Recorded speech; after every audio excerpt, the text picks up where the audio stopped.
Viewers, হাতে মেখে অসম্ভব মজার একটা রুই মাছের রেসিপি দেখাবো। পেঁয়াজ বাটা, মরিচ বাটা, ধনিয়া এবং জিরা বাটা, হলুদের গুঁড়া 1/2 চামচ এবং আদা রসুনের পেস্ট।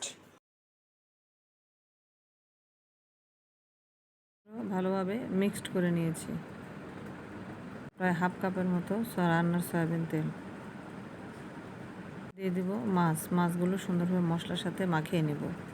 মাখানো হয়ে গেলে উপর দিয়ে আস্তে আস্তে করে টমেটো দিয়ে দেব। দিয়ে 10 থেকে 15 মিনিট রেখে দিব। পরে চুলার জালটা ধরিয়ে দিব।